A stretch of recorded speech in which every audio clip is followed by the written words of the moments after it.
मैं कहता हूँ ये श्लोक सनातन धर्म को जानने मानने वाले प्रत्येक व्यक्ति के चित्त में आवे, भले ही कंठ में नहीं आवे, परंतु ये भाव हृदय में आना चाहिए जो हम अभी श्लोक कहने जा रहे हैं। वो इसलिए, अरे भाई तुमने अवसर दिया, तुमको यदि अवसर दिया भगवान विष्णु की भक्ति करने का या भगवान शिव की भक्ति करने का, तो परस्पर एक दूसरे पर तलवार लेकर के मत खड़े हो जाओ।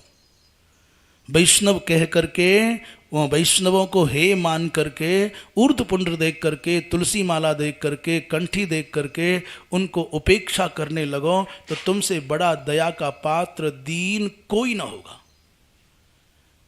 मैं तो सच्चा सनातनी उसको मानो जो ऊर्ध्व पुंड्र देख करके, गले में कंठी माला देख करके और महाराज श्रद्धा से अभिभूत हुए को राम कृष्ण इत्यादि मंत्रों का आश्रय लेते हुए देखा जाए, तो ऐसे महापुरुष का दर्शन करके आपके हृदय में उल्लास आ जाए, आह्लाद आ जाए, आप आनंदित हो जाए और आपको लगे जिनको तुम वैष्णव माने हो ये तो मेरे महादेव के साक्षात, मेरे महादेव के साक्षात स्वरूप, ये परम शैव हैं।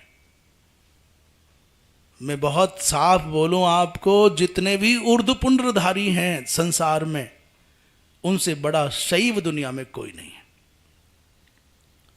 जिनके भी भाल मंडल पर ऊर्ध्वपुंड्र शोभित होता है, शैव राट ढरी ही भगवान विष्णु सबसे बड़े शैव हैं सृष्टि में। जो दंभ पालते हैं कि हमसे बड़ा शैव कोई नहीं है, हमको शिव जी की ठेकेदारी मिली है, ऐसा नहीं है। भगवान विष्णु से बड़ा शैव दुनिया में कोई नहीं, शैव राट हैं वो।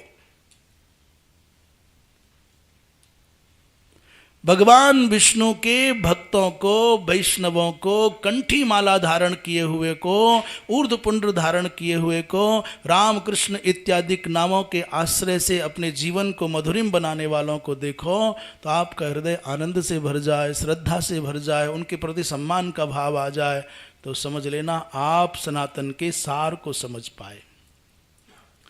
और ठीक वैसे ही जब भाल मंडल पर किसी के भस्म त्रिपुंड्र हो, कंठ में रुद्राक्ष की माला हो, शिव शिव इत्यादि मंत्रों का आलंबन लिए हो, तो महाराज इनको देख करके आपके हृदय में यदि आनंद आ जाए और आप कह उठे कि सबसे बड़े दिव्य वैष्णवों का दर्शन माने भगवान शिव से बड़ा वैष्णव कौन है भैया?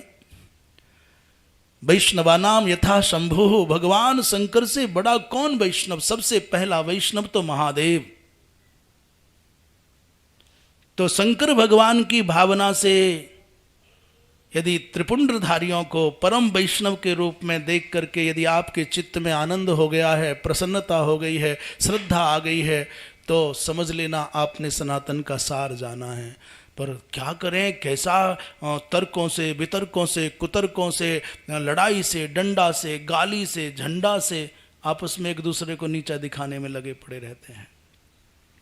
अब छोड़ो, चाहे वैष्णव हो चाहे शैव हो, दोनों बातें हटा दो।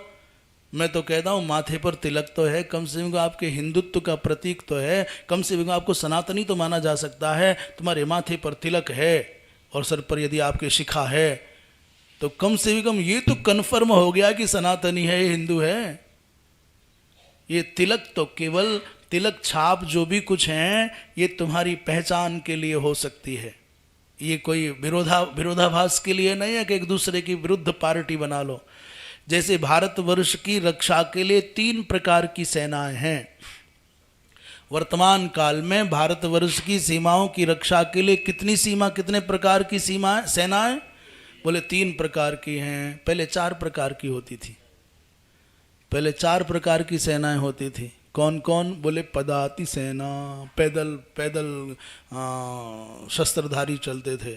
फिर दूसरी होती थी घुड़सवार, और तीसरी होती थी गज सेना, और चौथी होती थी रथारूढ़। उसे रथास्व गजपत्ति कहते हैं, चतुरंगणी कहते हैं उसको।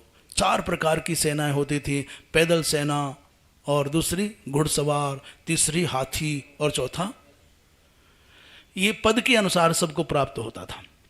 चौथी रथारूढ़, हो सकता है थल जल सेना भी होती होगी, वायुसेना भी होती होगी, परंतु ऐसा आज के समय में ऐसा नहीं है। आज के समय में विभाजन क्या है? जल सेना, थल सेना और नभ सेना, वायुसेना। तीनों सेनाओं के सैनिकों के वेश विन्यास अलग हैं, गणवेश अलग हैं, जिसको ड्रेस कोड कहते हैं। तीनों के अलग अलग हैं, और तीनों के चिन्ह जो होते हैं, कुछ लोगो होते हैं, वो अलग हैं। तीनों के साधन भिन्न होते हैं, तीनों के शस्त्र भिन्न होते हैं, तीनों का निर्देशन नेतृत्व भिन्न होता है, परंतु सबका एकमात्र उद्देश्य है भारत माता की सीमाओं की सर्वथा रक्षा करना। अलग अलग होने पर भी एक लक्ष्य है। ऐसे ही प्रत्येक सनातनी का, वो चाहे जिस भी देवता की उपासना करते हों, चाहे जिस भी मंत्र का आश्रय लेते हों, पर वो सबका एकमात्र लक्ष्य होना चाहिए, सनातन धर्म के उत्कर्ष के लिए मेरा जीवन है, अपकर्ष के लिए नहीं है। किसी का मान बढ़ाने के लिए मेरा जीवन हो, प्रतिभा हो, किसी का मान घटाने के लिए नहीं हो।